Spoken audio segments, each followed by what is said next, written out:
Salut les loups, j'espère que vous allez bien. Aujourd'hui avec vous, j'avais envie d'aborder un petit sujet qui ne va pas réjouir le monde de YouTube, un sujet que peu de personnes abordent, pourtant c'est une réalité.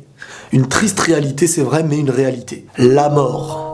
Quand on vous dit la mort, qu'est-ce que ça évoque dans votre tête? Pour certains, c'est un mauvais souvenir, pour d'autres, c'est un futur réaliste, mais quoi qu'il arrive, on sait que ça existe. Certains, à cause de la mort, s'empêchent de vivre étant conscients qu'on y va tous, d'autres utilisent ce rappel pour vivre au jour le jour de la meilleure des façons. Ou encore, malheureusement, il existe ces gens qui se disent, comme on va mourir un jour, mieux vaut profiter, mais le profit dont ils parlent, ce n'est pas le bon profit. C'est voler, c'est faire du mal, c'est ça le plaisir de ces personnes. Profiter de la vie.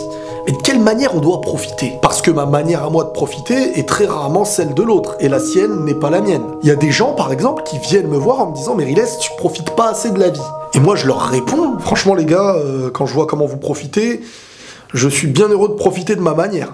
Pour moi, la meilleure manière de profiter sur Terre, c'est d'accomplir le rôle qu'on a sur Terre. Et on en arrive à un sujet qui est très important. Étant quelqu'un de croyant et religieux, mon rôle sur Terre se définit à ma croyance et à ma religion. Et ça, c'est mon droit et je vais partager avec vous cette vision. Selon moi, la vie est une épreuve, il faut la vivre de la meilleure des manières. Un petit peu comme un diplôme que tu passes, que tu dois obtenir, parce que sinon, c'est pas bien. Les bonnes actions pour en arriver à la meilleure note. La vie humaine est sacrée. Logiquement, toutes les religions sont d'accord pour dire que la vie humaine est sacrée. Mais l'homme, par le manque de science, décide d'interpréter les choses à sa manière et peut en arriver à faire certaines choses comme on peut le voir aujourd'hui dans tous les pays du monde, même si on en oublie certains. On va pas rester dans un débat religieux, vous inquiétez pas, cette vidéo n'est ni religieuse ni non religieuse. Elle appartient à tout le monde. En dehors des pratiques religieuses liées du croyant pour son Seigneur, il y a l'obligation du bon comportement, du bien-être et du savoir-vivre ensemble.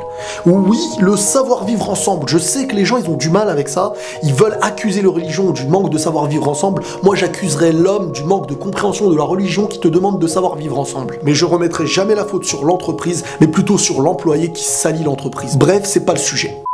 La mort touche tout le monde et il n'y a pas d'âge pour être touché par la mort. Et rien que pour ça, il faudrait s'en rappeler les futilités qu'on utilise tous les jours. Entre ceux qui se clashent jour et nuit, ceux qui parlent dans le dos d'un tel pour rabaisser les gens, ceux qui frappent les plus faibles, et toutes ces méchancetés qui peuvent exister tous les jours, c'est très souvent lorsqu'on est dans notre lit avant de nous endormir qu'on commence à cogiter, qu'on commence à se rappeler nos mauvaises choses. Et pourquoi c'est à ce moment-là qu'on s'en rappelle? Parce qu'inconsciemment, on sait qu'on va s'endormir.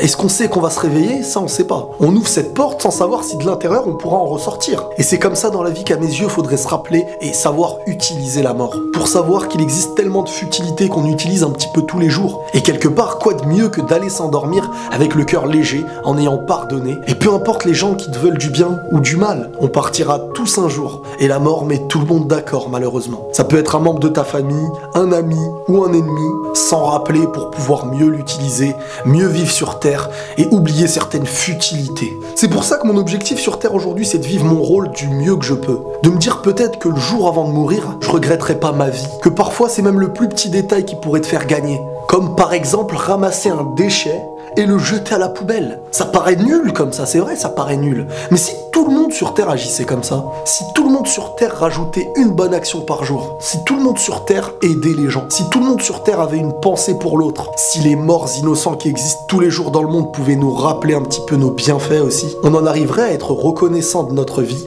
des bienfaits qu'on possède, on commencerait peut-être à avoir un petit peu moins de haine envers les autres, car la vie en fin de compte n'est qu'un voyage.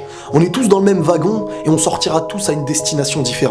Et l'objectif en fin de compte, c'est ce qu'on fera à l'intérieur de ce wagon. N'oubliez pas que le bien retournera vers le bien, et même si le bien était secret, même si personne n'a été au courant, il est parfois mieux de faire un bien discret qu'un bien qui est public, qui ne sert simplement qu'à faire gonfler son ego aux yeux de tous. La mort existe, elle touche les nôtres, elle touche les autres.